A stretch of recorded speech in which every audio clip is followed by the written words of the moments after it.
그래서 여기 보시면 통통도 운영위원장님이신 하효열 운영위원장님 모시고 같이 이야기 나눌 수 있는 시간 갖도록 하겠습니다.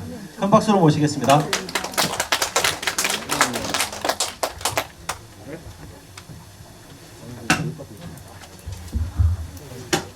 예, 반갑습니다. 방금 소개받은 하효열입니다.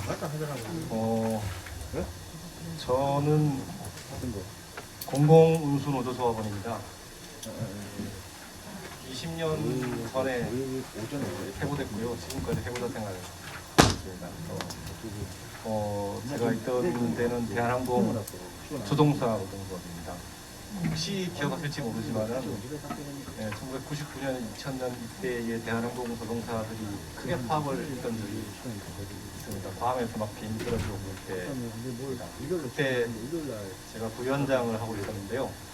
그때 주모자로 몰려서 해고되고 지금까지 해고자 생활을 하고 있습니다. 대한항공 조종사 노동조합은 그나마 돈이 좀 있어서 아직까지 생계 보조를 해주고 있습니다. 그러고 나서 한 2007년, 8년 이때쯤 돼서 제가 노동조합 활동가들의 정신건강, 마음건강을 어떻게 돌볼 필요가 있겠다. 왜냐하면 그때부터도 여러분들이 아까 방금 소개하셨듯이 가슴 속에 이런 짐 하나씩 지고 살고 계시고요. 지금하고 거의 비슷합니다. 그래서 이렇게 회의하다가 잘 안 되면은 의자 던지고 주먹질까지 안 가지만은 서로 얼굴 붉히던 일이 너무 많이 생겨가지고 이렇게 다들 마음을 내서 의미 있는 일들을 하시는데 왜 이렇게 우리는 정작 행복하지 못한가 이런 고민들을 하게 되고 그러면서 다 늙어서 다시 공부를 시작했어요. 47살 되던 해부터 다시 공부를 시작해서 상담심리대학원을 들어갔어요. 들어가서 실제로 2009년에 재수 끝에 합격을 해서 11년째 지금 이제 심리 상담을 하고 있습니다.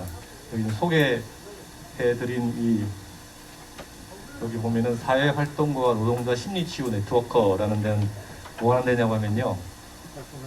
여러분들처럼 노동자 활동을 하시던 분이나 혹은 시민사회단체 활동가들을 대상으로 마음 건강을 돌보는 일을 합니다. 주로 개인 상담, 이렇게 강의, 그리고 이제 집단 상담이라고 해서 이렇게 여러분들을 모아놓고 서로 속마음 터놓고 얘기하는 이런 프로그램들을 합니다. 2016년부터 시작했으니까 지금은 이제 4년 좀 넘어서 출발점은 쌍용 자동차 해고자들을 심리치유하는 와락이라는 단체가 있었어요. 한 2,600명 정도 정리해오됐잖아요. 그때 그분들의 가족들과 활동가들을 심리 상담을 하다가 시작된 거고요. 그 이후로 지금 한 10개 정도 단체가 모여서 이 사업을 하고 있습니다. 그렇습니다. 그래서 제가 이 바닥에서 여러분들이 지금 느끼고 있는 여러 가지 그런 심리적인 불편함들 혹은 아까 말씀드렸듯이 마음의 짐 같은 것이 어떤 건지 전혀 모르는 사람은 아니다. 저도 부위원장 하면서 파업도 했고 잠시 짧게나마 감옥도 갔다 왔고 그러면서 이제 쭉 살아왔던 경험이 있다라는 거, 그리고 그 이후로 여러분들과 비슷한 처지에 있는 사람들을 얼마나 많이 상담을 했겠습니까? 그래서 오늘 그 얘기를 좀 할 거예요. 여러분들이 느끼는 것과 그 다음에 상담실에 와서 여러분들이 이런 게 힘들어요 라고 얘기했던 것들도 좀 알려드리고 어떻게 해야지 그런 것들에서 좀 더 편해지는가, 자유로워지는가, 이런 것들까지도 얘기를 할 겁니다. 제가 계속 혼자서만 얘기를 하지는 않고요. 여러분들한테 마이크를 조금씩 드릴 겁니다. 그때 얘기를 해주셔야지 서로가 서로한테 도움이 되는 관계로 갈 수 있습니다. 이 사진은 뭐냐 그러면요. 그저께 사진입니다. 그저께 인권치유 119라는 단체가 발족을 했습니다. 제가 여기서 같이 일을 하고 있는데요. 전태일 열사 분실하신 지 지금 50년 됐잖아요. 여기 전태일 다리 앞에서 노동자, 사회적 약자, 소수자, 인권 침해 피해자들을 현장 지원하는 활동과 현장 지원하는 이런 프로그램입니다. 그래서 이제 장기 투쟁을 하거나 단식 농성을 하시는 분들을 직접 찾아뵙고 얘기를 나누고 또 진찰도 하고 이렇게 하는 그런 이제 프로그램이 생겼어요. 그래서 이제 여러분들에게 지금 홍보차 이렇게 말씀을 먼저 드리고요. 이 오늘 교육이 어떻게 지금 어디까지 안내가 됐어요? 며칠 전에 안내가 된 거예요? 2, 3주 전에 안내됐어요. 그래서 오늘 이런 프로그램을 할 거라는 걸 알고 나서 여기서 어떤 얘기를 할 것인가 예상을 하고 오셨는데 지금 저 한번 물어보고요. 혹시 오늘 어떤 얘기를 했으면 좋겠다 이런 것까지 있으면 얘기를 좀 해주시면은 거기에 맞춰서 제가 뭐 얘기를 했으면 좋겠는데 제가 마이크 좀 드릴까요? 어떤 걸 기대하세요? 생각이 없으세요? 예. 마음 건강에 대해서 혹시 관심을 가지고 있는 게 있으신가요?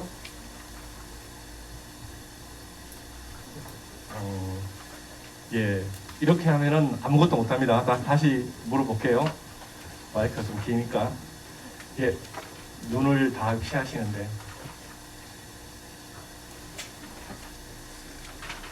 그러니까 마음 건강에 대해서 어떤 정도의 관심을 가지고 계신지 아무 분이나 한 분 정도만 얘기를 좀 해줄 수 있겠어요? 어떠세요? 잠깐만요. 마이크를 드릴게요. 우선이 있으면 좋을 텐데요. 우선 없나요? 예. 마음 건강이라고 좀 애매한데 그냥 스트레스는 만병의 근원이다. 그러니까 스트레스 받지 말자 이런 거 말씀하시는 건가요? 네. 글쎄요. 저 같은 경우는 그냥 저 가장 기본으로 생각하는 게 남 신경 안 쓰고 자기 일 잘하면 된다고 생각하는데. 신경 안 쓰고 네, 후반부에 그 얘기를 할 겁니다. 스트레스를 어떻게 다룰 것인가도 얘기를 할 겁니다. 여러분들이 계속 그 얘기만 하실 것 같아서 또 어떻게 이경희 동지는 얘기가 없어요. 예. 또 문남건 동지는 어떻게 아무 생각 없을까? 보통 제가 이런 강의를 하면 그런 얘기가 많이 해요. 아무 생각 없이 와서 그냥 앉아있다 갈 생각을 하고 왔는데 왜 마이크를 줘가지고 나를 괴롭히느냐고. 왜 스트레스 풀려고 왔는데 스트레스를 주는 짓을 하냐고 저한테 원망을 하시는 분들이 많은데요. 예. 한 분 정도만 더 얘기를 들어볼까요? 예.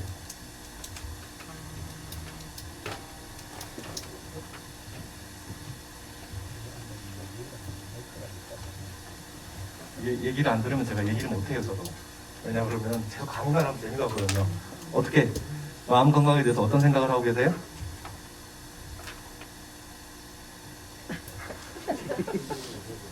어떠세요? 이선희 동지? 마음 건강이라 마음 건강이 되게 중요하지만 아까 제 동지가 이야기한 것처럼 스트레스를 안 받고 하는 건 맞는데 더불어 살아야 되는 노동조합의 어떤 이런 부분들이 기태해지는 이런 부분들을 조금 완화시킬 수 있는 그런 형태로 갔으면 좋겠다는 생각입니다. 예, 이게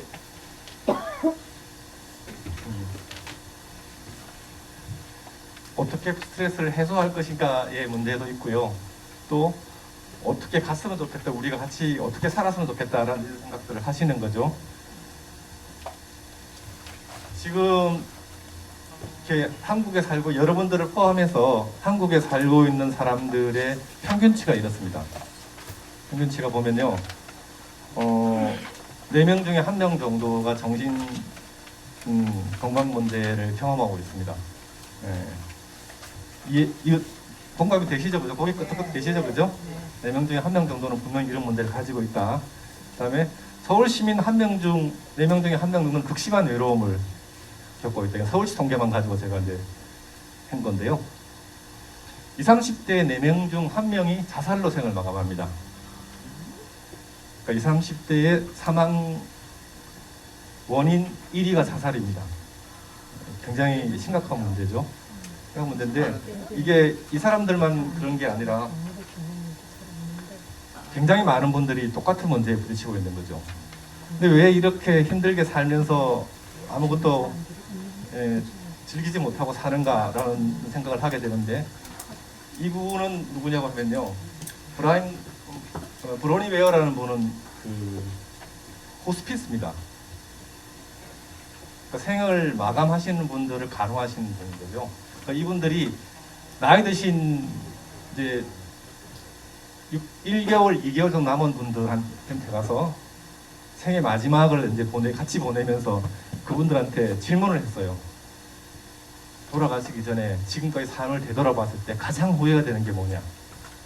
라고 질문을 했더니만 요거 5가지를 얘기했어요. 25가지를 얘기했는데 그 중에 5개가 최고 많이 나왔어요. 그래서 첫 번째가 내 뜻대로 살지 못했다라는 거였어요. 두 번째는 일을 좀 적게 했으면 좋았을 텐데 라는 얘기를 했었어요. 세 번째는 내 감정을 좀 더 표현하고 살았으면 좋았을 텐데.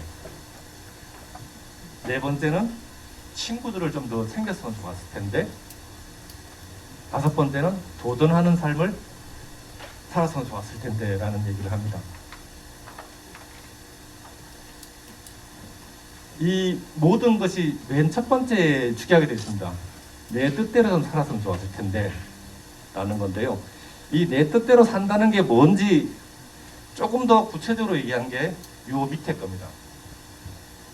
그 중에서 특히 오늘 얘기할 것은 감정 표현을 좀 더 하고 살 걸이라는 것을 얘기할 겁니다.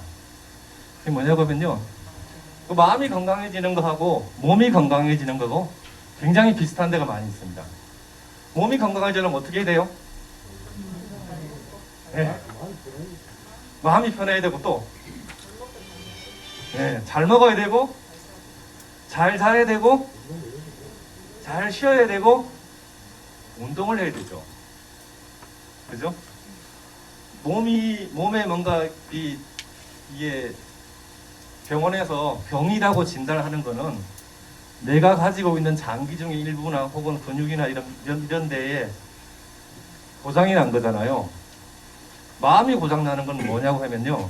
마음이 고장나는 건 뭐냐고 하면 가장 쉽게 표현하면은 감정을 움직이는 체계가 작동을 잘 안 하고 있는 거예요. 근데 운동을 하면은 건강해지는데 아픈 사람이 운동을 하면 어떻게 돼요? 더 나빠지죠. 감정도 비슷해요. 마음도 비슷해요. 마음이 지금 망가져 있는데 자꾸 감정을 쓰잖아요. 더 나빠져요. 우리 주변에 그런 사람들 있죠. 그죠? 그래서 그런 사람은 어떻게 해요? 피하죠. 피하면서 포기를 하고 피하게 되는 거죠. 근데 본인은 아프고 힘드니까 계속 와서 그 감정을 토로를 해요. 근데 그분은 아픈데 운동하는 거와 똑같아요. 그분이 해야 될 거는 뭐냐? 쉬어야 돼요. 우선 쉬어야 되고 그 다음에 보살핌을 받아야 돼요. 그래서 감정을 잘 소통할 수 있도록 약간의 도움을 받아야 돼요. 전문적인 도움을 받아야 되죠. 도움을 받고 그 다음에 그게 좀 나아지면은 이제는 운동을 통해서 평소에 더 아프지 않게 운동을 통해서 건강관리를 해야 되죠. 마음 건강도 똑같아요. 마음 건강도 아주 많이 망가져 있을 때에는 1번 쉬어야 돼요. 무조건 쉬어야 돼요. 그래서 활동가 여러분들을 심리 상담을 해보면은 어떤 일이 나오냐고 하면요. 안식년 후에 오시는 분들은 상태가 확실히 좋아집니다. 그 심리 치유는 그 어떤 것보다도 부상을 입거나 장기 이상이 생기면 무조건 병원에 가서 그동안 하던 것들을 중지시키듯이 활동을 통해서 생기는 여러 가지 심리적인 마음의 문제는 대부분 안식년을 가지면은 좋아집니다. 그래서 앞에 우리가 봤듯이 일 좀 덜 할 게 일을 적게 한다는 것이 굉장히 중요합니다. 여러분들은 일을 좀 더 적게 하기 위해서 노동조합 활동을 하고 있으면서 노동조합 활동 때문에 일이 많아지는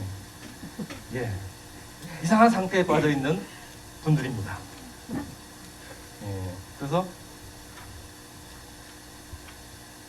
마음을 어떻게 건강하게 유지할 것인가라는 것이 머릿속에 그림이 잘 그려지지 않을 때, 계획이 잘 서지 않을 때는 몸을 생각하시면 됩니다. 내가 몸이 아플 때 어떻게 했지?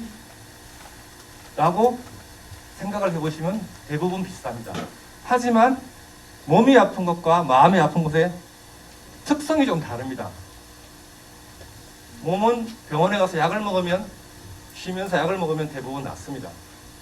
아주 고질병이 아닌 다음에는. 게다가 아주 위험한 병이면 수술이라는 걸 통해서 해결을 할 수 있습니다. 근데 마음은 그렇게 하기가 굉장히 어려운 측면이 있습니다. 그걸 어떻게 할 것인지는 조금 이따가 말씀드릴 거고요. 그것의 가장 근본적인 원인은 스트레스입니다. 그래서 스트레스를 푸는 1번은 금방 말씀하신 대로 이겁니다. 남 신경 안 쓰고 내 하고 싶은 대로 사는 겁니다. 그게 스트레스를 덜 받는, 우리가 저절로 알게 되는 겁니다. 그렇게 해보니까 스트레스를 덜 받더라는 걸 알게 되는데, 그랬을 때 문제는 뭐냐 그러면은 다른 사람이 나를 돌봐주지 않은 거예요. 그러니까 나는 스트레스를 덜 받는데, 우리가 왜 스트레스 받으면서 다른 사람 신경 써요? 그 사람이 도움이 필요할 때 도움을 받기 위해서. 물질적인 도움만이 아닙니다. 그죠? 누군가가 나를 지지해줘야 됩니다. 인간은 태어날 때부터 누군가의 보살핌 없이는 작동하지 않게 만들어진 존재입니다. 우리가 어머님의 돌봄이 없으면, 혹은 아버지의 돌봄이 없으면 그 자리에서 죽는 생명체입니다. 그래서 우리들은 인간이라고 하면 무릇 누군가의 도움이 꼭 필요합니다. 그런데 내 편할 대로만 하기 시작하면 그 도움의 질이 자꾸 떨어집니다. 그래서 스트레스를 줄여야겠다 생각할 때는 다른 사람 신경 안 쓰는 게 그건 쉬는 겁니다. 그래서 이제 좀 스트레스가 수치가 떨어졌다 싶을 때는 다시 나가야 됩니다.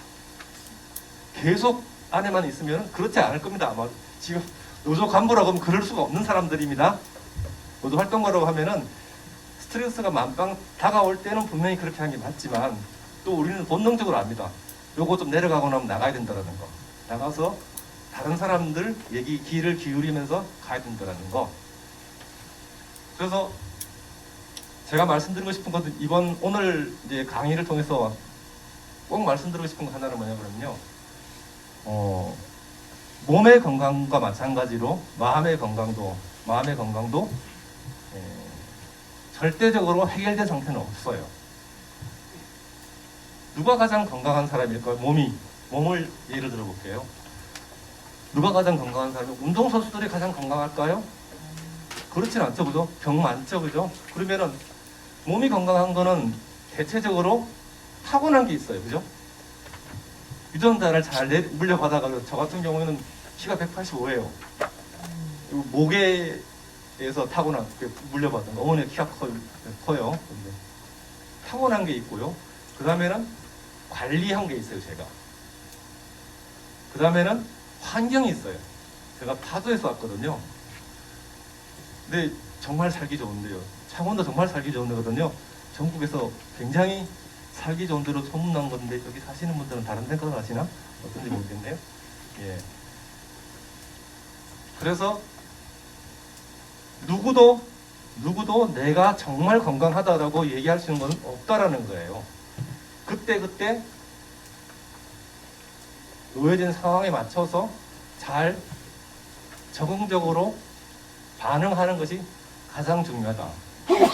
그리고 만약에 여러분들이 마음이 건강하게 살고 싶다라고 하면은 누구의 얘기를 들어야 되냐고 하면요.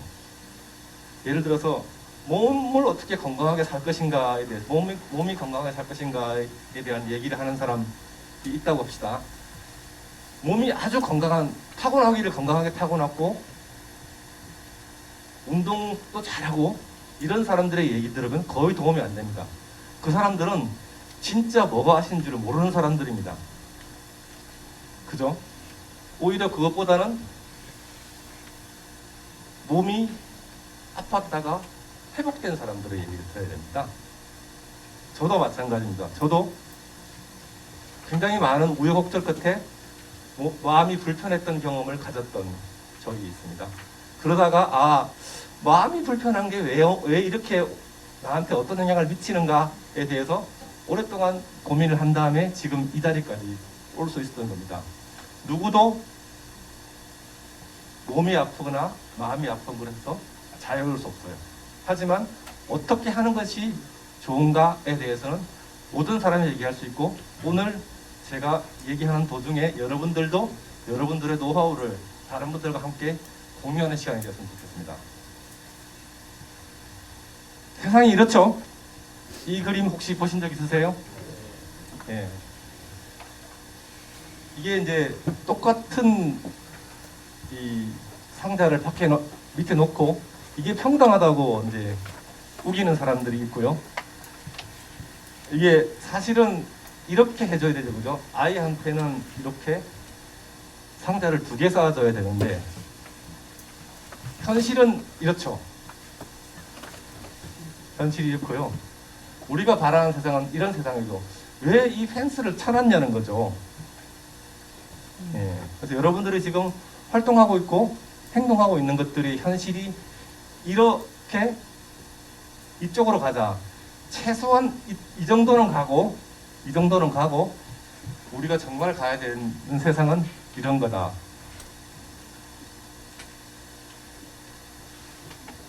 저희가 지금 하고 있는 일이 저희가 이제 통통톡에서 하고 있는 사회정의 상담이라는 걸 하고 있는데요. 이게 어디 있냐고 하면 목동에 있는 열병합발전소입니다. 작년에 저 위에 2분의 동지가 올라가 있었어요. 그래서 지금 이 사진에 보면 이 사람이 접니다. 저기 현장에 올라갑니다.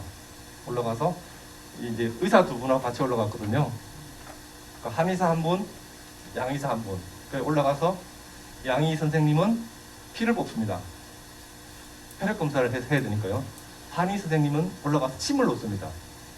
그럼 그 와중에 저는 이 굴뚝의 한쪽 구층에 가서 심리 상담을 합니다. 그래서 저희가 하고 있는 일은 이렇게 현장에서 직접 세상을 치유하기 위해서 활동하시는 분들의 어떻게 지원할 것인가에 대해 고민하는 거고요.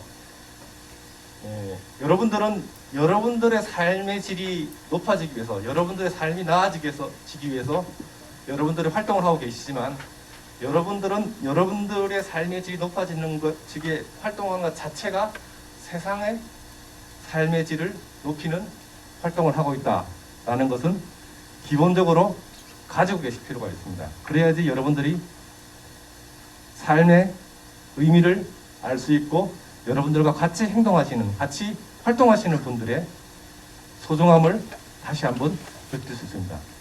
마음 건강은 누구와 같이 어떤 활동을 하는가가 좌우한다고 보시면 됩니다. 이 얘기는 계속 나올 겁니다. 그래서 아까 앞에도 나왔지만은 친구 좀 더 챙길 것, 여러분들의 곁에 있는 분들의 마음을 얼마나 잘 챙기는가와 도전하는 삶, 여러분들이 이전에 비정규직의 삶을 살 때와 지금 무계약직자의 삶을 사는 것이 얼마나 큰 도전이었는지 여러분들은 이미 지나갔기 때문에 잘 벌써 잊어버렸을지 모르지만 그것 자체가 엄청난 도전이었다는 것. 제가 노조를 처음 만들 때 비슷했습니다. 1997년, 6년 이때 대한항공에 1990년부터 2000년까지 대한항공은 비행기가 4대가 전파 사고가 납니다. 그렇게 해서 약 300명의 사람이 죽어나가는데 그때 노동조합을 만들겠다고 하면서 해고되고 여기까지 오게 됐는데 그런 도전하는 삶 자체가 여러분들의 삶의 마음이 건강해지는데 도움이 된다는 겁니다. 여러분들이 살고 싶은 삶을 살아야지, 활동적인 삶을 살아야지 마음이 건강해진다는 것을 꼭 강조하고 싶습니다. 그렇지 않고 내 거를 챙기는 삶, 보면 내 뜻대로 살 거라서 이것이 내 것만 챙기는 삶이 아니라는 것은 아셔야 됩니다. 친구를 챙기고 도전하는 삶을 살아야 된다는 것, 친구를 챙기면서 도전하는 삶을 살아야 된다는 것이, 그래야지 후회 없는 삶을 살 수 있고 마음도 더불어 건강해지는 겁니다.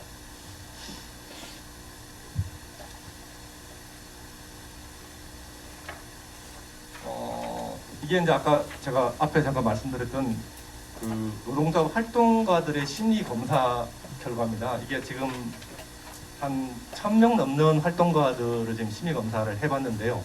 해보고 나서 그걸 이제 평균을 한번 내봤어요. 평균을 내봤더니 노동조합 활동가들의 평균적으로 이런 결과가 나와요. 이게 이제 내향성, 우리가 흔히 말해서 내성적인 사람들이 많아요. 평균보다 많아요. 물론 이제 굉장히 외향적인 사람들이 많이 있는데, 외향적인 사람 반, 내성적인 사람 반이라고 하면은 노동조합 활동가들은 그것보다는 내성적인 사람들이 더 많아요. 60대 40 정도 돼요. 50대 50이라고 하면은 우리가 생각하기에 노동조합 활동가들이 훨씬 더 외향적일 것 같지만 의외로 심리 검사를 해보면 내향적인 사람이 많이 있어요. 두 번째는 우울감, 불안감이 높다는 거죠. 모든 사람이 우울하고 불안해요. 모든 사람이 우울하고 불안한데 우울하고 불안함의 정도가 평균적인 사람보다 높아요. 그 다음에 억압하고 부인하는 거예요. 이게 뭘 억압하고 뭘 부인하느냐? 자기의 감정을 억압하고 자기의 감정을 부인하는 거예요. 그렇지 않다. 난 괜찮아. 그리고 감정이 올라왔을 때, 두려움이 올라왔을 때, 혹은 불안감이 올라왔을 때 그렇지 않아라고 스스로에게 누르는 거죠. 우리가 감정을 누른다고 하잖아요. 그죠? 이것이 평균적인 평균적인 사람들보다 높은 분들이 활동가들이라는 거죠. 그러니까 두 가지를 검사했는데, 하나는 일반인들의 평균보다 높은가 낮은가를 검사를 했고, 또 하나는 뭐냐 그러면은 저것 때문에 고통을 받고 있는 사람들의 퍼센트가 몇 퍼센트인가를 찾아봤는데, 평균적인 사람들보다 더 많은 사람들이 저것 때문에 고통을 받고 있는 거죠.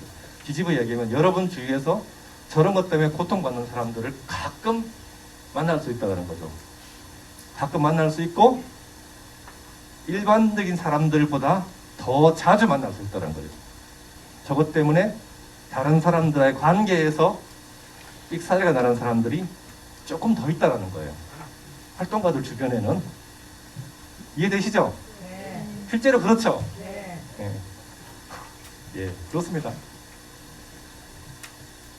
사회적 관계가 불편하다. 이게 뭐냐고 하면요, 우리가 노동조합 활동가로 있으면 굉장히 사교적이고 사회적인 신망도 있기 때문에 사회활동을 하면서 굉장히 잘할 것 같은데, 그것 자체를 불편해하는 사람들이 더 많습니다.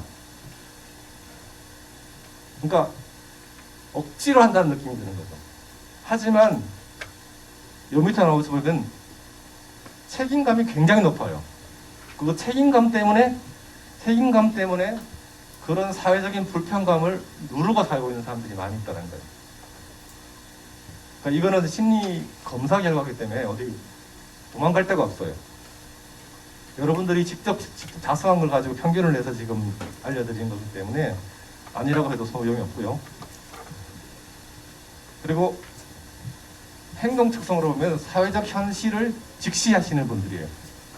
그러니까 이것 때문에 이게 보이는데, 이것 때문에 올라오는 감정을 누르고 그리고 사회적 관계에 들어가서 불편하긴 하지만 책임감 때문에 여기까지 오신 분들이 많다라는 거죠. 그러니 스트레스가 쌓이면은 내 주변에 있는 다른 동지들한테 이것을 표현하지도 않아요. 왜냐 그러면 책임감 때문에. 현실은 보이고 화는 나고 그리고 한두 번 표현했더니만 상대가 힘들어하는 것 같으니까 그걸 또 누르고. 그런데 그거 누르는 것이 어디로 가지는 않나요? 규범을 굉장히 잘 따라요. 그리고 동료와 협조적이에요. 그리고 집에서 내가 계획한 대로 이 일을 완수해야겠다. 이게 책임감하고 좀 달라요. 책임감은 그 자리에 그대로 있는 거고, 그 자리에 있으면서 내가 원하는 대로, 뜻대로 이 일을 그 방향으로 해야겠다라고 하시는 게 강해요. 그래서 아까 처음에 맨 처음 보듯이 내 뜻대로 살 걸이라는 측면에서 본다 그러면 이게 굉장히 건강해요. 건강한데 문제는 지배성이에요. 내 뜻을 타인에게 계속 강요하는 느낌이 있는 거죠. 그래서 굉장히 많은 갈등들이 일어나고 있어요. 이게 이제 제가 10년 동안 한 1000명이 넘는 활동가들을 심리검사해서 결과를 가지고 지금 이 평균을 내본 거예요. 아마 여러분들도 여기에서 지금 제가 말씀드린 것에 대해서 뭐 혹시 비슷해요? 어때요? 비슷해요?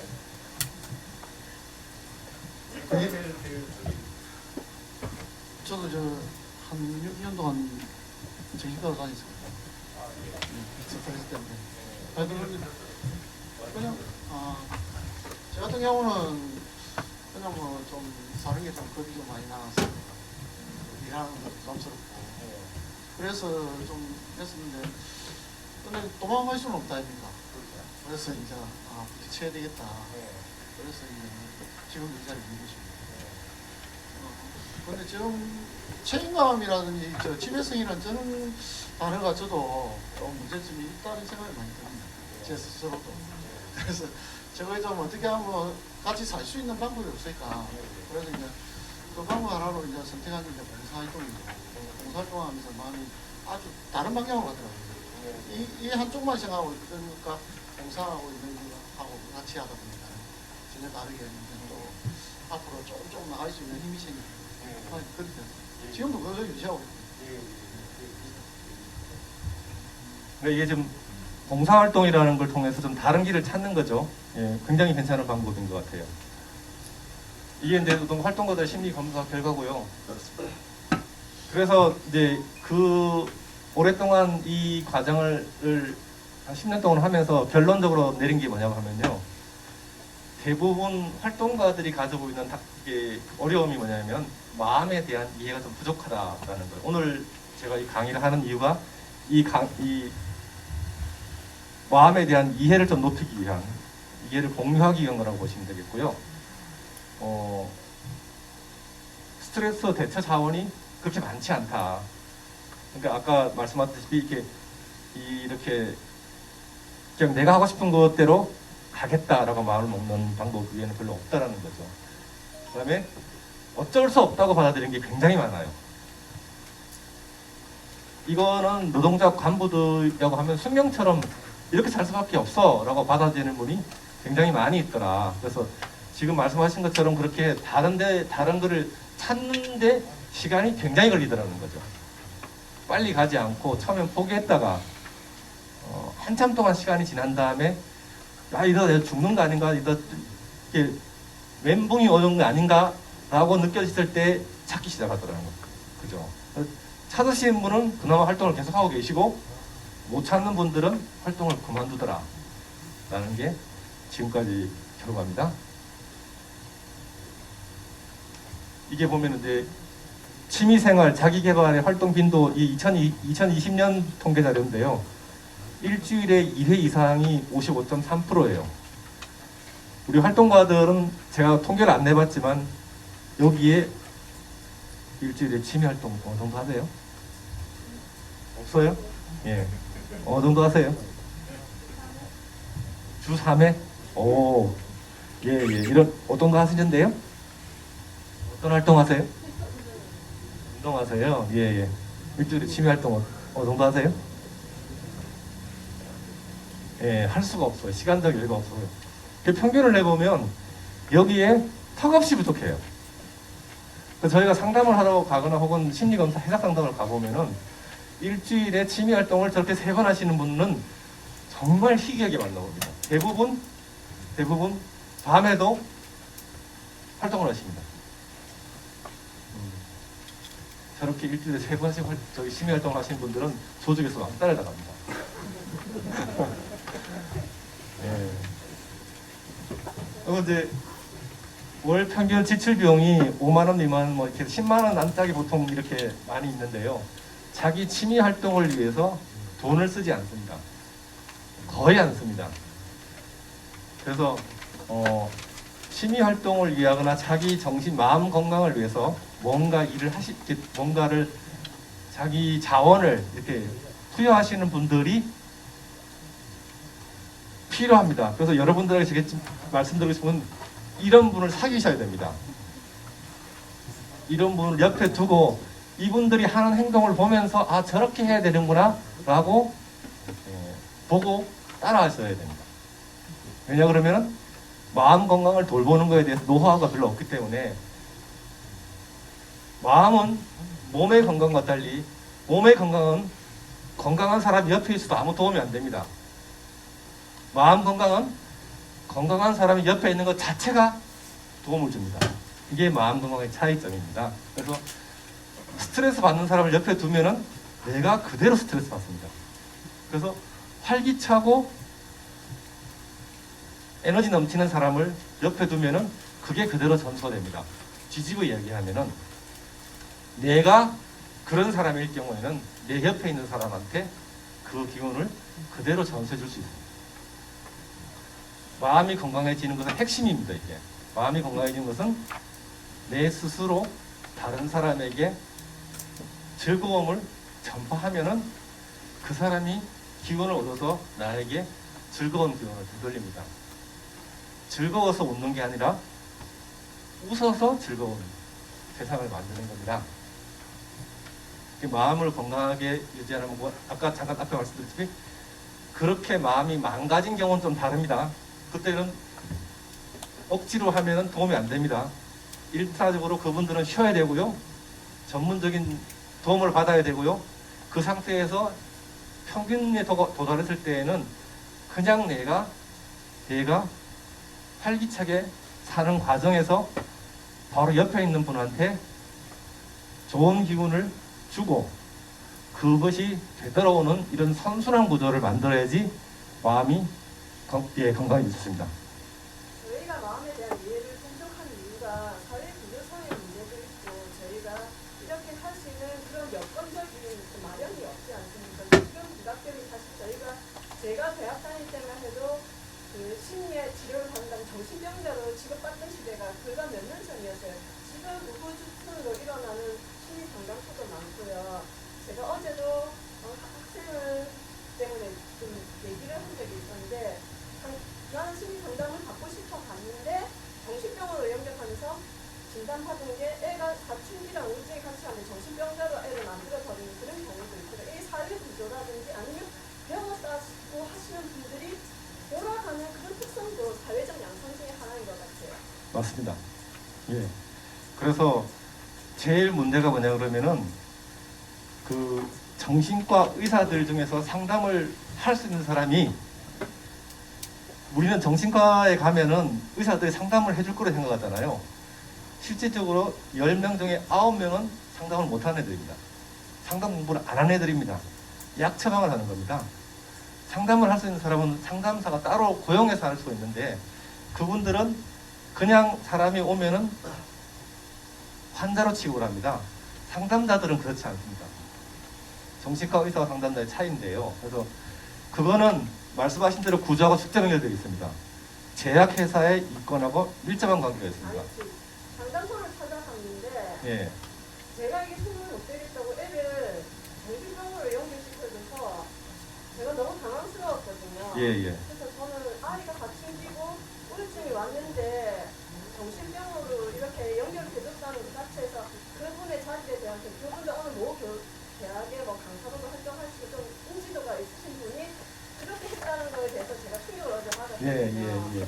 그래서 네. 너무 우후죽순격으로 여기에 많이 늘어나는 상담소도 문제인 것 같아요. 왜냐면 네네. 저도 상담 공부를 조금 하다 보니까 상담 학회에 들어가서 그 투자 비용도 정말 만만치 않고 많이 들어가 네네. 그게 너무 쉽게 제가 뭐 MBTI 강사 활동하시는 제 지인도 있는데 네. 그분도 말하는 거 들어보면 자기가 점술가처럼 얘기하면서 이렇게 폼을 만들어서 너는 이런 사람이야 라고 그분도 대기업에 회사 쪽에 있으면서 채용을 하시는 분의 자리에 있는데 네. 자기가 그것 때문에 MBTI를 세워서 이렇게 하는데 네. 폼을 정해서 사람을 네. 대하니까 예.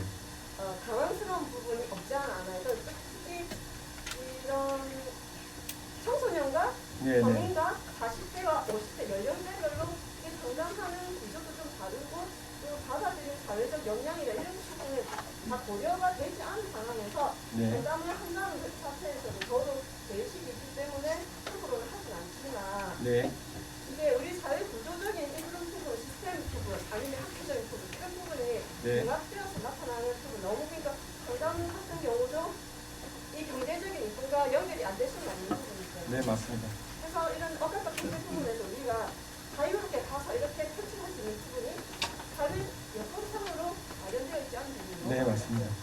그래서 사회 여건이 어떻게 마련될 것이라는 어떻게 마련해야 될 것이라는 질문에 똑같이 답을 할 수밖에 없는 게 여러분들이 노동조합을 하는 것과 똑같은 원리를 하셔야 됩니다. 처음에 사용자들이 여러분들의 임금과 노동 조건을 다 결정했습니다. 그래도 된다고 생각한 거죠. 그 사회 구조가 그렇게 짜여져 있었던 건데 노동조합이라는 게 생겼지만 거기 혜택을 못 받는 사람들이 있다가 여러분들이 직접 노동조합을 만들어서 사용자를 향해서 얘기를 합니다. 이건 말이 안 된다. 똑같습니다. 마음 건강도 그 전문가 시스템에 소속된 사람들 최상위 계층에는 의사가 있고 그 밑에 상담자가 있습니다. 상담사가 있습니다. 그 밑에 이제 여러분들처럼 상담사를 찾아가거나 의사를 찾아가야 되는 소비자가 있는 거죠. 서비스 소비자들이죠. 당신들이 하는 서비스가 사실은 우리에게 적합하지 않다라고 직접 얘기하지 않으면 그들은 바꾸지 않습니다. 이권이 개입되어 있습니다. 그렇죠. 저도 상담 공부하는데 3천만 원 들었습니다. 대학원 학비를 포함해서 슈퍼비전 받고 한 3천만 원 들었습니다. 그래서 저도 누구를 만나면은 시간당 10만 원 받는 상담자입니다. 그래서 이 사람을 계속 오랫동안 당신 아파라고 얘기하면서 데리고 상담을 하고 싶은 욕구가 있습니다. 돈 좀 뽑아야 되는 거죠. 근데 그렇지 않다라는 것을 지금 강의를 하러 다니는 겁니다. 저는 그렇지 않고 여러분들에게는 여러분들이 주변에 있는 사람들과 같이 감정 소통만 잘하면은 거의 여러분들이 겪고 있는 대부분의 심리적인 어려움들을 다 해소할 수 있다라는 강의를 하러 다니는 겁니다. 오늘 강의 주제가 그거죠. 스트레스를 어떻게 관리할 것인가. 그래서 아이의 경우도 마찬가지입니다. 아이의 경우에도 대부분은 그가 지금 당면하고 있는 어려움에서 잠깐 비켜나게 해주면 됩니다. 뭐 그건 구체적인 좀 따로 얘기하기로 하고요. 그래서 마음 건강에서 원칙은 첫 번째 쉬게 하라. 전문적인 도움이 필요하면 도움을 주되 세 번째는 뭐냐 그러면 그 어려움의 감정이 밑에는 항상 감정이 숨어 있거든요. 그 어려움의 감정 그리고 거기서 어떤 구조에서 오는가들을 이해하고 같이 감정을 나누는 과정에서 대부분 해소가 됩니다. 우리는 그것을 감정을 푼다라고 얘기합니다. 그래서 그걸 할 수 있다는 것을 믿으셔야 됩니다. 기다리면 된다는 거. 예. 답이 좀 됐나요? 예. 그래서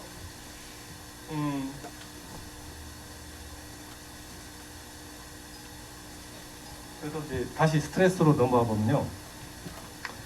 지금 이제 가장 스트레스 받는 것은 첫 번째는 혹시 내가 이 직장에서 불이익을 받지 않을까, 그런 안전에 대한 욕구, 그 다음에 인간관계, 동료들 혹은 친구, 가족들 사이에서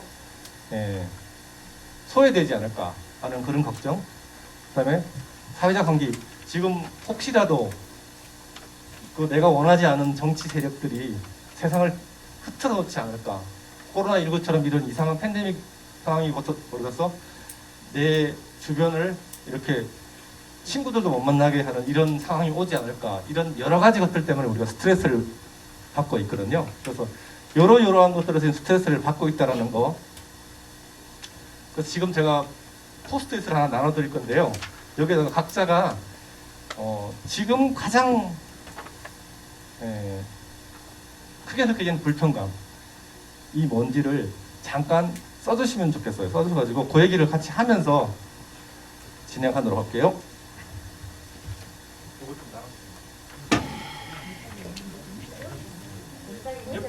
옆에 붙어있는 건 다 떼세요.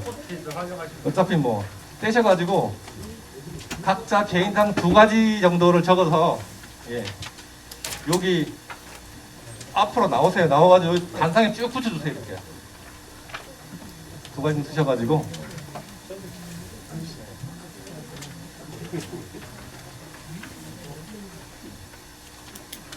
지금 어떤 스트레스를 갖고 있는가, 혹은 지금 가장 크게 느껴지는 불편감은 뭔가, 혹은 최근에 내가 나는 이런 스트레스를 경험했어, 아무나 상관없습니다. 한 2가지 정도 적어가지고 적어서 앞으로 나와서 이렇게 적어주시면 될 것 같아요. 지금부터 시간을 한 5분 드릴게요. 네, 시작하겠습니다.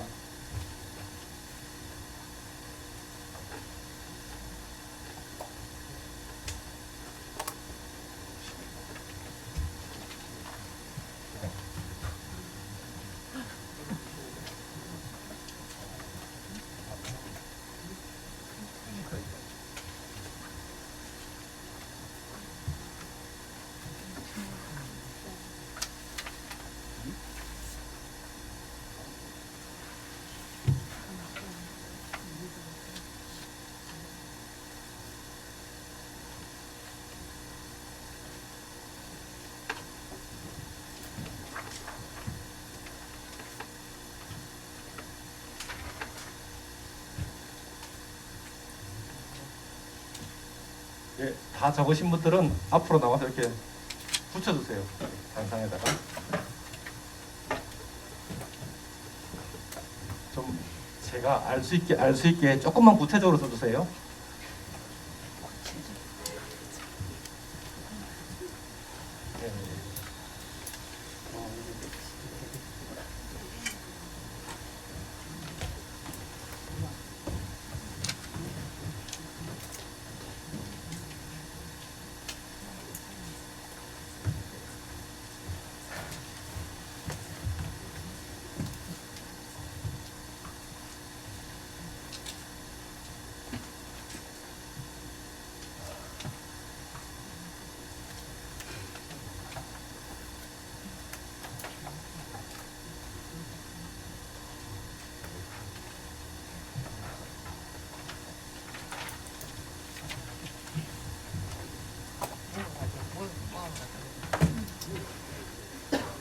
저 뒤에 계신 분들은 나는 면제됐다고 생각하시고 지금 계시면 안 됩니다. 네.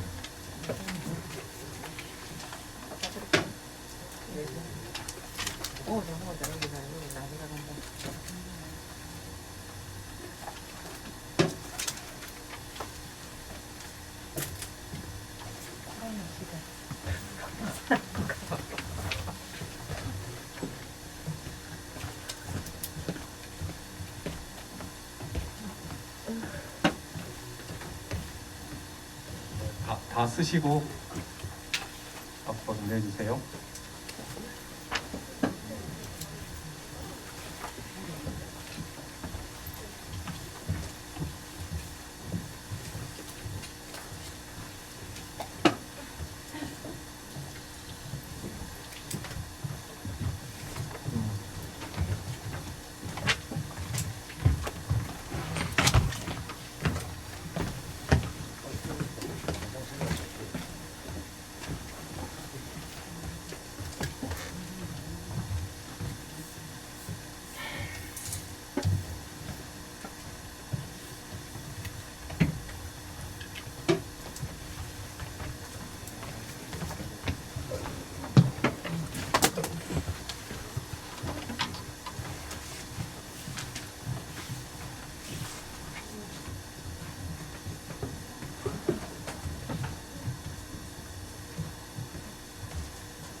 예상컨대 이게 마지막인 것 같습니다. 네.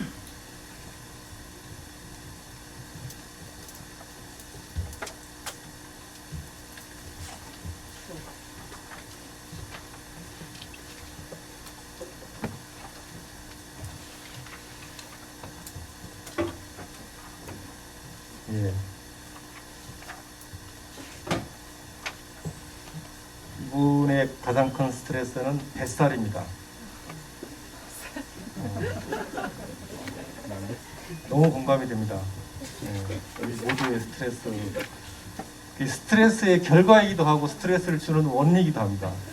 스트레스 받아가지고 이렇게 스트레스 받으면은 나타나는 증상 중에 하나가 폭식이 있습니다. 폭은 폭식이 있는데 그 중에 이 결과이기도 하고요. 뱃살 너무 공감이 되고요.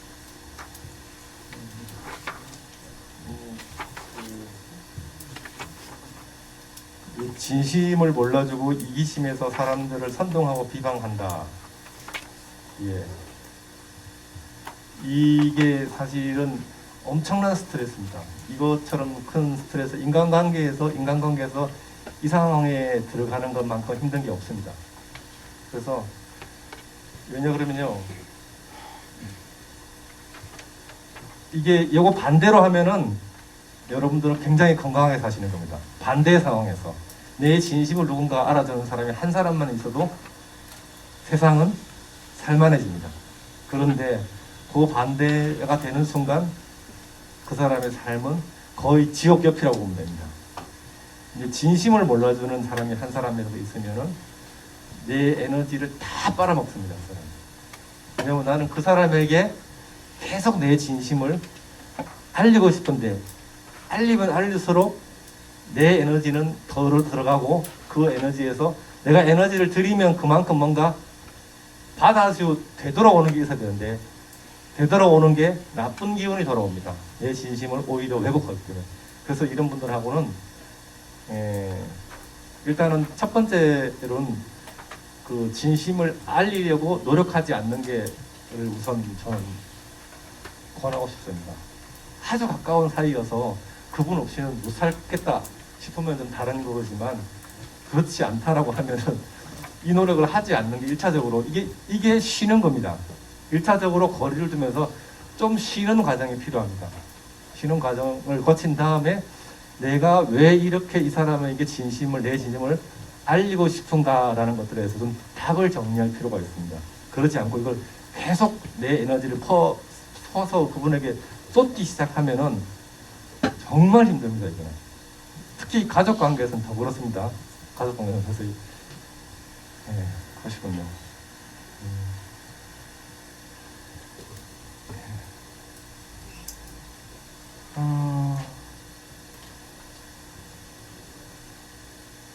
조합원들을 어떻게 보호하고 하나로 뭉칠 수 있게 할 것인가에 대한 무게감입니다. 이분의 스트레스는 무게감입니다. 무게감. 본인이 감당해야 될 것 이상으로 감당하고 싶은 마음이 있는 겁니다. 본인이 감당할 수 있는 것보다, 감당하고 싶은 것보다, 혹은 감당할 수 있는 것보다 더 많이 하려고 마음을 먹고 계신 분입니다. 그래서 그것 때문에 무게감으로 다가오는 겁니다. 그래서 이분도 그 무게감에서 벗어나는 방법은 하나밖에 없습니다. 내가 할 수 있는 것, 해야 한다고 생각하는 것을 조절하는 수밖에 없습니다. 내가 사실은 그렇게 그 무게를 견딜 만한 준비가 아직 준비가 안 돼 있어. 세월이 지나면 그럴 수 있습니다. 시간이 지나면. 하지만 지금 그 준비가 안 된 상태에서 그것을 이행하려고 하면은 엄청난 스트레스 상태에 빠지게 됩니다. 그렇고요. 상대방에 대해 배려하지 않는 사람들에 대한 불편함, 이게 아까 처음에 말씀드린 거와 비슷한 겁니다. 이런 사람들을 보면, 이런 사람이 주변에 있으면 이 사람들이 내뿜는 불편한 기운 때문에 내가 그대로 전염이 됩니다. 전염이 돼서 그 불편함을 다른 사람에게 전달하지 않기 위해서 내가 그 불편함을 누르고 부인하고 하지만 내가 정작 기운을 얻어야 할 옆에 있는 사람으로부터 어떤 기운도 내가 누르는 상태에서는 어떤 새로운 기운도 얻을 수가 없습니다. 이것도 굉장한 불편한 스트레스 상태에 빠질 겁니다. 이것도.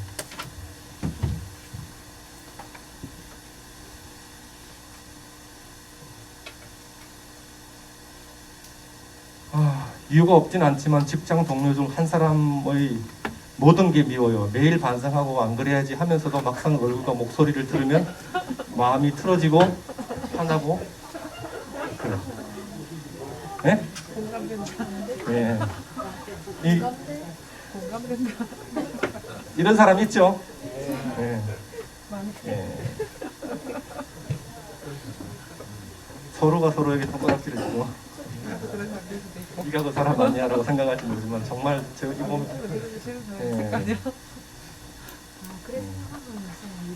이분은 마음으로는 그러지 않아야지 라고 마음을 먹는 것 자체가 굉장히 힘들게 합니다. 미워하셔도 되는데 미워하면 안 되잖아요. 또 이분이 이렇게 마음을 먹는 것은 미워하는 것 자체가 힘든 거거든요. 사람을 미워하는 것만큼 힘든 게 없어요. 왜냐 그러면 미워하는 것들이 내 삶을 지배하기 시작하면 내가 주변에 미워할 게 너무 많거든요.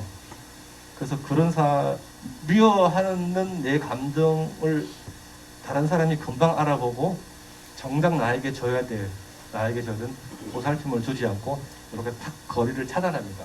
그래서 그게 차단되는 걸 막기 위해서 내가 미워하지 말아야지 내 스스로에게 이렇게 막 그 주문을 거는데 막상 그 사람 얼굴을 딱 보면 미운 걸 어떡해. 네, 그래서 이거 굉장히 힘든 상황입니다. 이제 이런 스트레스를 어떻게 그럼 해소를 할 것인가? 그 스트레스를 피할 수 없을 때 지금 제가 한 서너 가지 정도 알려드릴 텐데요. 첫 번째는 이겁니다. 이 문제를 내가 다 해결하려고 하지 말자라는 겁니다. 이 문제를 해결하려고 하는 순간 자꾸 사진이 나오죠. 왜? 사진이 안 나오죠?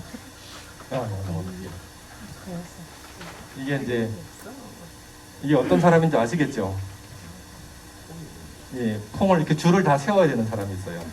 예, 그래서 완벽하게 모든 것들을 다 해내야지만이 내가 다른 사람으로부터 좋은 소리를 들을 거다.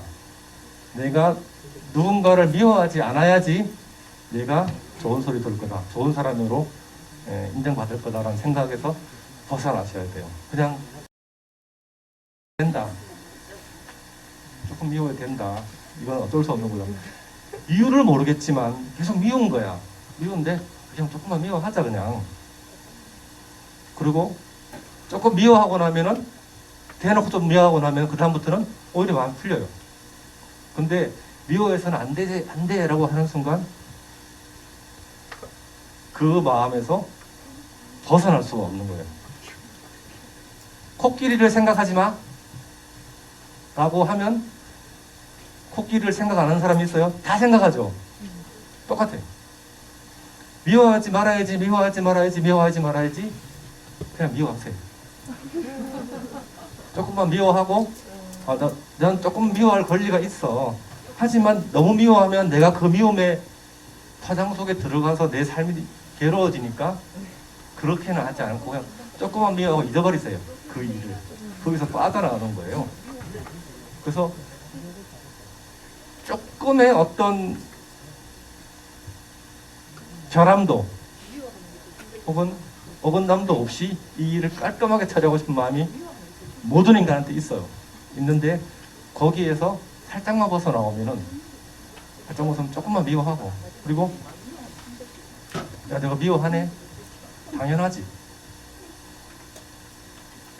상대가 너 왜 나 미워해? 잘 모르겠어.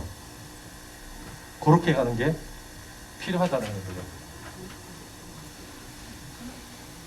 그리고 이거 굉장히 중요한 거예요. 타인을 믿어라. 여러분들 고개를 왜 그러세요? 이게 여러분들이 마음이 건강해지는 사람들이, 마음이 건강한 사람들이 가지는 굉장히 흔한 증세 중에 하나예요. 끊임없이 속임을 당해요. 그분들은 끊임없이 이용을 당해요. 하지만 타인을 믿어요. 내가 뭘 다 하려고 하다 보면은 엄청나게 힘들어요. 내가 뭐를 다 하려고. 특히 간부님들 일을 위임하지 않아요. 그래서 타인을 믿고 그 사람의 능력도 믿고 그 사람의 마음도 믿어야 돼요. 내가 이 사람을 믿으면 이 사람이 나를 믿어요. 내가 이 사람을 믿었는데 이 사람이 나를 안 믿잖아요. 그러면은 저절로 관계가 틀어지거든요. 근데 계속 믿잖아요. 그럼 나중에는 이상해서라도 저한테 질문을 하더라고요. 그때 다시 한번 아까 내 속마음을, 내 본심을 이해하지 못할 때, 못하는 사람 때문에 힘들 때 하고 똑같은 방식이에요. 주변에 있는 사람들을 믿어주셔야 돼요. 저희의 저 행동은 선한 의도를 가지고 있다는 것. 어떤 사람이 행동을 할 때에는 선한 의도와 악한 의도가 항상 같이 가요.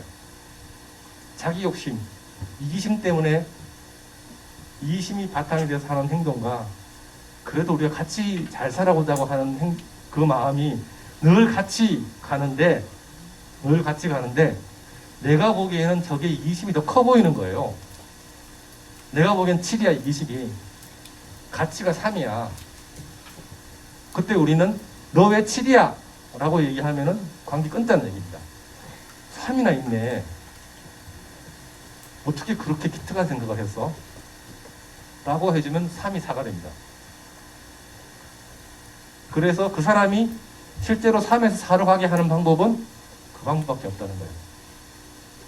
너한테 그런 선한 의도가 있었구나 라고 상대를 신뢰하는 그 자세가 내가 모든 것들을 다 하려고 하는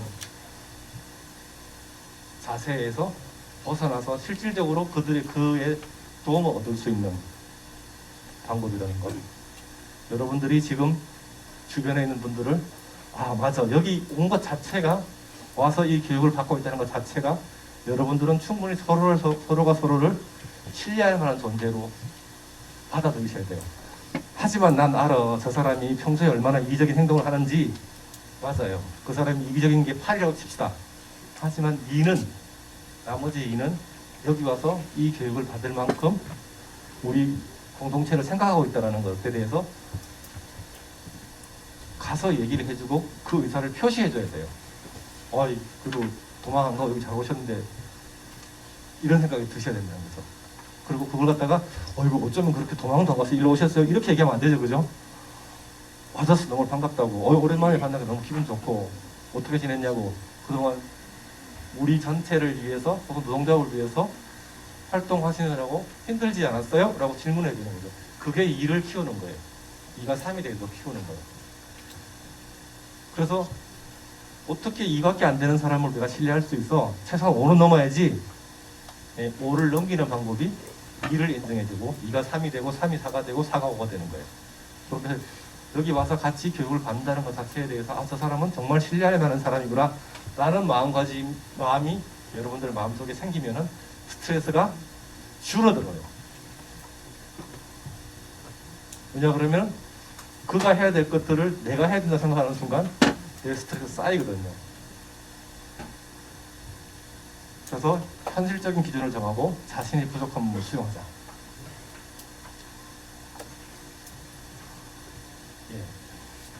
긍정적이고 현실적인 생각을 재구성하는 거죠. 실패 가능성 인정하기. 그리고 실패한 후에도 기죽지 않기. 그 다음에 낙관적인 대안 찾기, 긍정적인 생각하기.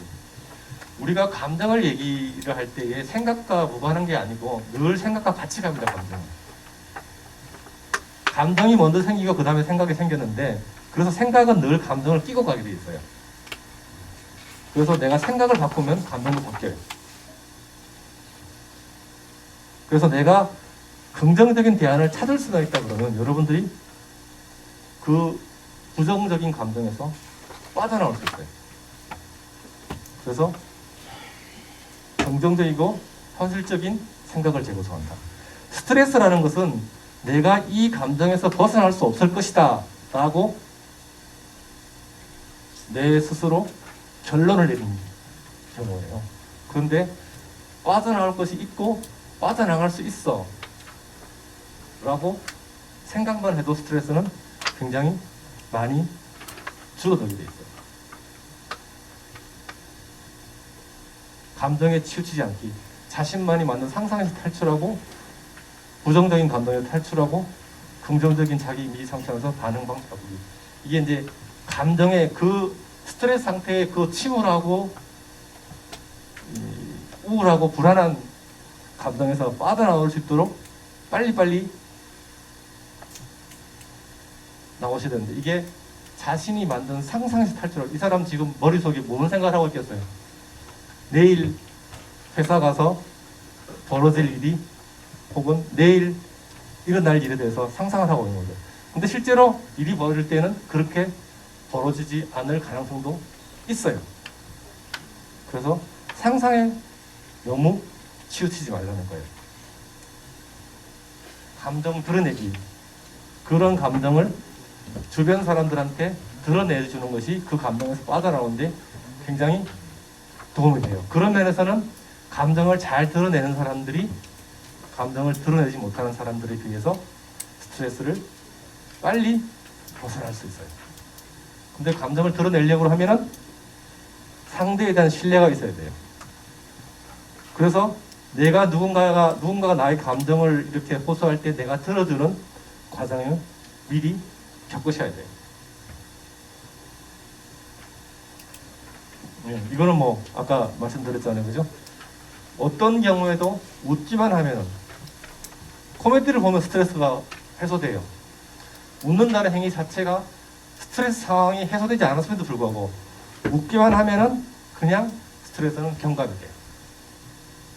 그래서 늘 그 현실의 상황을 유머로 비틀어서 얘기할 수 있는 사람, 그걸 볼 수 있는 사람, 혹은 그렇게 보는 행위를 해보시면 스트레스가 줄어든다는 거죠. 이제 과연 내가 건강한 사람인가, 마음이 건강한가 안 한가를 스스로에게 진단하는 방법이에요. 이거는 스스로에게 이렇게 물어보고 여기에 대해서 그렇다라고 스스로 생각할 수 있는 것들이 최소한 3개 이상이 되면, 아, 나는 그래도 지금까지 건강하게 살고 있구나, 내 마음이 건강한 편이구나 라고 받아들이시면 돼요. 몸이 건강한 건 병이 없는 건데, 그거는 우리가 지금 의학이 발달해서 대부분은 이제 종합검진을 받아보면 다 나오거든요. 나오는데 마음은 건강한지 안 한지를 알 방법이 없잖아요.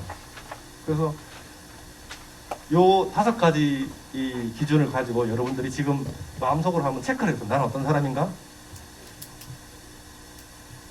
저거 중에서 한 3개 정도를 내가 하고 있다 라고 보시면은 여러분들은 마음이 건강한 것이다. 뒤집어 얘기하면은 저렇게 하면은 마음이 건강해지는 거예요. 저렇게 하시면. 그게 우연히도 아까 맨 처음에 보여줬던 죽기 전에 후회하는 5가지하고 직접 연결되어 있어요. 그죠? 그래서 여러분들이 마음을 건강하게 유지하려고 하면 저 5가지 질문에 대해서 늘 나는 그런가? 하고 현실을 인정하면서 개방적인가? 예, 요 질문 하나고요. 지금 여기에 살고 있는가? 과거에 어떤 했던 행동이나 과거의 감정. 저희 어머니는 올해 88이신데요. 아직도 17살 때 결혼을 잘못한 것 때문에. 그래서 저희 어머니는 제가, 어머님 결혼하신 지 70년 되시던데 아직도 그 말씀을 하시냐고. 내가 그때 너가 갑자기 잘못 만나가지고 71년 동안 지금 그러고 계신 거예요. 그래서 지금 사남매 잘 키우고 굉장히 건강하시거든요. 혼자서 저기 이제 부산 사시는데 혼자서 그 어디야 온천 동네 온천 우리 뭐예요? 좀 굉장히 큰녹그 예?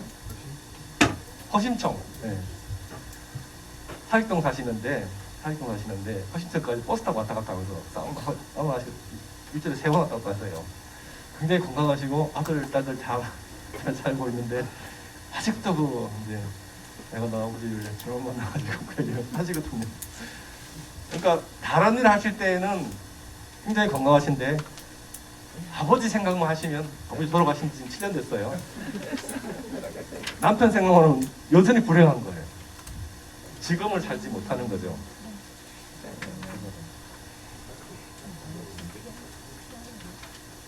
나 자신을 신뢰하고 있는가? 책임질 준비가 되어 있는가? 뭔가 남 탓을 하지 않고 내가 어디까지 책임질 수 있는가? 그다음에 건설적인, 이 말은 건설적이라고 해서 창의적인 생각을 하고 있는가? 아, 이거 한번 이렇게 보면 어떨까? 라는 생각이 떠오르고 있는 거예요. 그게 자꾸 떠오르고 있다는 것은 내가 지금 마음이 굉장히 건강하다는 거예요.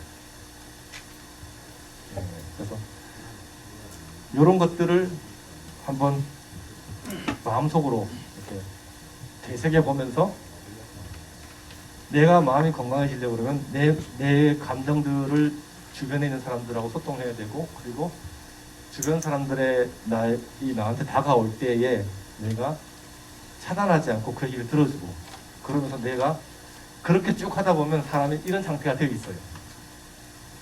저절로 이런 상태가 되게 있어요. 뭔가 둘이서 이렇게 꽁짝꽁짝해서 새로운 이거 한번 해보면 어떨까, 재밌을 것 같지 않아? 이 상태가 제일 건강한 상태예요. 이 상태가. 처음에 노동조합 만들 때 그랬을 거예요, 여러분들이 아마. 아, 이렇게 하면은 뭔가 우리 삶이 좀 나아질 것 같아 라는 생각들이 마구마구 솟아오르고, 그렇게 해서 주변 사람들하고 마음을 모아가지고 여기까지 왔을 거예요. 그런데 이제 그게 멈춰지고 이제는 새로운 어떤 것들을 가기 위해서는 끊임없이 소통을 하면서 뭐를 전략적인 아이디어를 소통하는 게 아니라 마음속에 있는 감정들, 뭐가 불안한지, 뭐가 두려운지, 여러분들을 가로막고 있는 핵심은 뭐냐면 두려움이에요. 뭐를 두려워하는지, 혹시 우리가 정체되면 어떡하나, 혹은 내 삶에 어떤 것들이 가로막히면 어떡하나, 내가 사람들을 어떤 인정받지 못하면 어떡하나, 내 아이들이 잘못되면 어떡하나, 내가 지금 가지고 있는 평판을 유지하지 못하면 어떡하나 라는 두려움들이 개인적으로 다 있어요. 그래서 그런 두려움들에 대해서 서로 나누면서, 아, 그래서 우리가 처음에 그 두려움을 뚫고 여기 나왔듯이, 뚫고 여기까지 왔듯이, 지금 가지고 있는 두려움은 또 다른 종류의 두려움이에요. 그 두려움에 대해서 서로 같이 얘기해 볼 수 있는 그런 시간들을 가져보는 게 제일 중요하다. 이런 것을 끝으로 강의를 마치도록 하겠습니다. 그래서 있는 그대로 나를 인정받을 때 사람은 다시 일어설 힘을 얻습니다. 제가 지금부터는 이제 지금 10분 남았는데요. 오늘 강의 들은 소감을 좀 물어볼 거고요. 소감을 말씀을 하시면서 미처 못했던 질문을 해주시면 돼요. 예. 마이크가 닿는 거리까지 갈 겁니다. 예.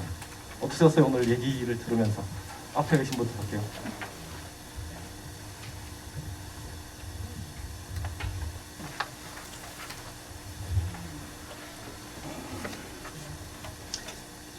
제가 생각지도 못했던 점을 이제 강사님으로 인해 가지고 얘기를 들으니까 지금이라도 오늘부터 이후라도 생각 자체를 조금 바꾸는 게 낫지 않을까, 사람을 보는 눈을 조금 더 넓혀서 보는 게 더 낫지 않을까, 마음이 많이 들었던 것 같아요. 지금 저도 개인적으로도 문제가 좀 사실은 있긴 한데, 그 문제를 어차피 일어난 일, 수습하는 일로 그런 쪽으로 생각하는 방향으로 지금 바꾸고 있는 중입니다. 어떤 게 지금 저기 오늘 강의 들으면서 근데 새롭게 알게 된 게 어떤 게 있었어요? 미워하는 사람 다 그냥 미워하자. 예, 그게 제일 의미가 있었던 것 같아요. 왜냐면 미워하는 사람이 사실 있긴 있지. 말씀대로 그냥 안 해야지 안 해야지 하는 게 그냥 조금이라도 미워하면서 그 사람을 좀 더 나은 방향으로 생각을 한번 해보자. 그런 식으로 이제 생각했던 것 같아요. 예.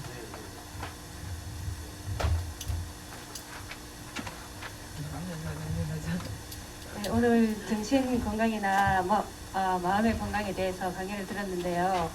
자, 모든 것은 마음먹기에 달린 것 같아요. 표정도 이제 긍정적으로 생각하면 표정도 밝아지고 생각은 감정과 같다. 생각을 바꾸면 감정의 변화도 온다고 아까 말씀하셨잖아요. 그러니까 좋은 생각. 그래서 긍정적인 생각을 하고 그러면 이제 표정도 밝아지고 마음과 정신 건강 모두 다 좋아질 것 같습니다. 그러니까 모든 것을 감정과 마음을 같이 좋은 쪽으로 생각하도록 하겠습니다. 제가 이제 얘기 안 한 것 중에 하나가 그거예요.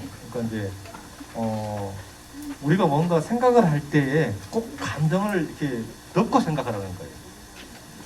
그러니까 감정을 우리가 말이 하는 것 중에 감정 빼고 이렇게 하자라고 하는데 그러면은 100이면 100 실패해요. 감정이라는 요소를 꼭 집어넣어서 뭔가 생각을 정리를 하셔야지 미워하면서 생각을 정리를 해야지 그게 이제 생각에 전환하는 거거든요. 미워하지 않은 상태에서 아는 걸 가정하고 뭔가 생각을 정리하려고 하잖아요. 진도가 안 나가요.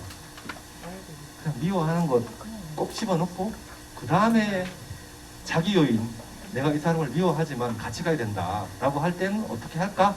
라고 해야지 그 다음 수가 보이는데 내가 이 사람을 미워하지 않는다는 가정을 넣어놓고 다음 진도를 나가려고 하면 앞에 가 막히는 거죠.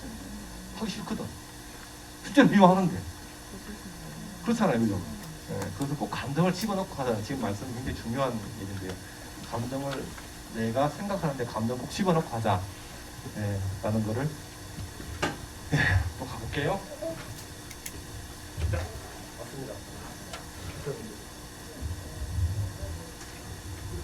제 같은 경우는 여기 보니까 스트레스를 받을 때 자기 감정을 드러내라고 말씀하시는데 정말 중요한 것 같아요. 자기 감정을 드러낼 때 조금은 더 숨기면서 그럼 그 상대방이 어떻게 생각할까 아니면 생각을 하면서 말을 하는 건데 실컷 조금 정확하게 표현하는 것도 괜찮지 않을까라는 생각입니다. 내 감정을 드러내줘야지 상대가 내 감정을 변수에 넣고 고려해서 다음 결정을 해요. 근데 그걸 안 드러내잖아요, 그죠? 그러면 상대가 상상을 해서 결정을 해요. 우리 남편들이 늘 당하는 거죠. 그죠? 내 지금 기분이 어떤지 알아맞혀보라고 하잖아요. 그것도 몰라라고 얘기하는데 모르거든 실제로. 그럼 그 과정을 그걸 알아차리려고 그러면 그 과정을 굉장히 오랫동안 해봐야 돼요. 제가 제 아내랑 그 감정을 서로 확인하는데 10년 걸렸어요. 전문가인데도. 근데 그거를 몇 번 하지도 않고 이렇게 상대가 나에게 어떻게 이렇게 오해하지 않고 내 속마음을 알아차릴 수 있게 기대하는 것 자체가 굉장히 힘든 일이에요. 그래서 감정을 표현하셔야 되고 제발 돌려만 하지 마세요. 네, 있는 그대로 하고 이유가 뭔지 설명해줘. 그래야지 내가 상대에게 친절해야지 상대가 나한테 친절해지는 겁니다. 예, 또 보셨어요?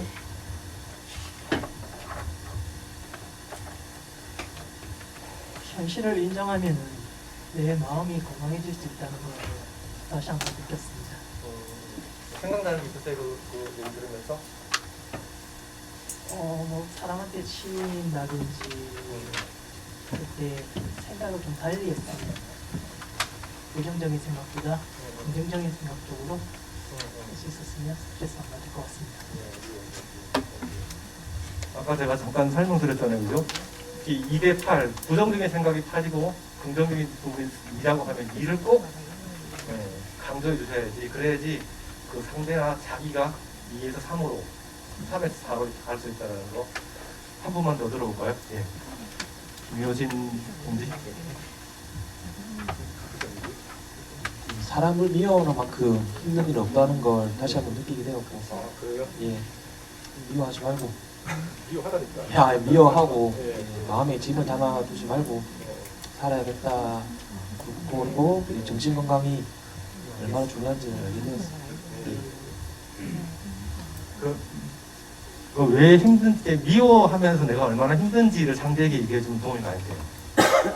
미워하는 것만 얘기하지 마시고요. 미워하는 것만 얘기하면 그 미움을 받는 사람이 되게 섭섭해해요. 근데 내가 너를 미워하면서 얼마나 힘들어하는지 꼭 얘기해주세요. 내가 너를 미워하는 것 자체가 사실은 굉장히 힘든 일이다. 뭐 내가 그렇지 않으려고 애를 많이 썼는데 그게 안 되고 또 안 돼서 정말 힘들다. 그게 자기 감정을 가급적이면 다 이렇게 설명해 주셔야 돼요. 내가 너를 미워하는 바람에 미워한다. 1, 2. 미워하지 않으려고 애를 쓰다가 내가 굉장히 힘들다. 왜냐면 사실이거든. 그게. 그 두 가지를 다 얘기해줘야지 상대가 저 사람이 나를 미워하는데 왜 그러지? 사실은 저 사람이 나를 미워하지 않으려고 애를 쓰고 있구나. 둘 다를 알아야지 오해를 안 해요. 그죠? 그래서 내가 내 속에 있는 것들을 정확하게 전달해 주는 것이 두 사람의 관계가 더 힘들어지지 않는 게 굉장히 중요하다. 질문할 수 있습니다. 어떤 거요?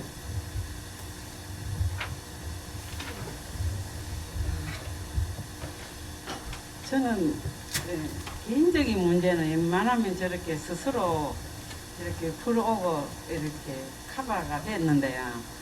이 일을 맡으면서 상충될 때가 많거든요. 아까 제가 저희 진심을 모른다 그거 제가 쓴 건데요. 저는 저 개인적인 그거는 조금 감수하더라도 우리 전체를 위해서 이렇게 특히 교섭할 때야 그렇게 좋은 방향을 좀 멀리 보고 이렇게 진행을 했는데 당장 이익만 생각하고 막 오해를 해가지고 막 그 일부 집단끼리 이렇게 소통을 해가지고 저를 막 모함을 하고 이러는 거라요. 뭐 얼마에 팔아먹었네 뭐 이런 소리도 하고요.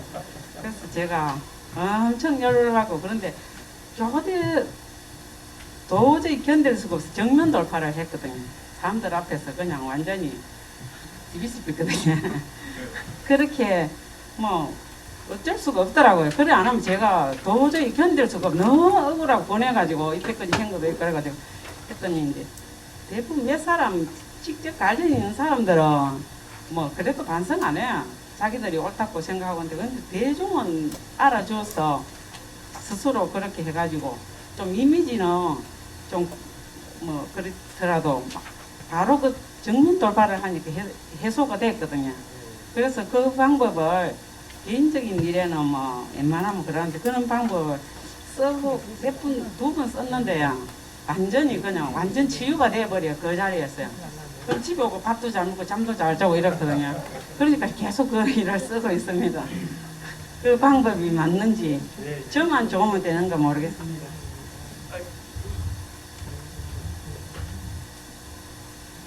아까 잠깐 나왔었죠. 내 뜻대로 산다는 것이 제일 중요하다라고 1번이잖아요. 그건 괜찮고요. 이제 보통 그렇게 하면은 사람들이 그 행동을 한 사람들의 진심을 금방 알아들어요. 그 사람이 누굴 팔아먹을 사람이 아니라는 것을 내 뜻대로 하려고 하면 내 뜻대로 한다는 것은 이렇게 일관성 있게 하는 거거든요. 왔다 갔다 하는 게 아니에요. 눈치 보는 게 아니라 내 뜻대로 하는 거 쭉 밀고 나가면 사람들이 그 사람에 대해서 오해를 별로 안 해요. 그래서 대부분의 사람들은 그 뜻대로 하는 사람들을 따라가게 돼 있어요. 그런데 안 따라가는 사람이 있어요. 그 사람들이 누구냐면요. 두려운 사람들이에요. 그 결과가 자기한테 어떤 영향을 미치는가가 계산이 되는 사람이 있어요. 그래서 그분들을 설득하는 방법은 뭐냐? 개인적으로 찾아가야 되고요. 공개적으로 그분들을 비난하기 시작하잖아요. 절대 안 풀려요. 개인적으로 가서 이렇게 핵심은 그거예요. 뭐가 두려우십니까? 라는 걸 질문해야 되는데 그렇게 대놓고 질문하면 안 되잖아요. 어떤 게 힘드세요? 라고 이제 어떤 게 불만이세요? 이렇게 물어보면은 막 얘기를 하는데 얘기를 들으면서 어떤 생각을 하고 들어야 되냐면 아, 저 사람이 뭐를 두려워하는구나. 아, 저 사람은 혹시 자기 고용관계 혹은 급여 혹은 대인관계 혹은 상사한테 밉보일 거 몇 가지 사람들이 가지고 있는 두려움이 있어요. 그런 두려움을 이 결정이 그 두려움을 이렇게 건드린 거예요. 그래서 아, 당신한테 그런 두려움이 있어서 그랬군요 라는 걸 알아두면 대부분 풀려요. 근데 우선은 그렇게 막 반대하는 사람 미우니까 이게 듣기 싫은 거죠. 듣기 싫은데 풀려고 안 들었대는데 왜냐 그러면 쭉 밀고 나가면 다 대부분의 사람들은 그 사람의 진심을 알기 때문에 따라오게 돼 있거든요. 그래서 이제 하지만 그렇게 따라오지 않는 사람들을 어떻게 설득하느냐에 대한 얘기만 설명을 드린 거예요. 그러려고 하면 그 사람이 진짜 두려워하는 것이 뭔지를 한 번 정도 들어주시고 나면 대부분 문제가 풀린다. 그 방법에 쓰셔도 된다고 말씀드리는 거예요. 네, 시간이 지났습니다. 1시간 반 동안 이렇게 경청해 주셔서 정말 고맙고요. 또 기회가 되면 한 번 더 되었으면 좋겠습니다. 고맙습니다.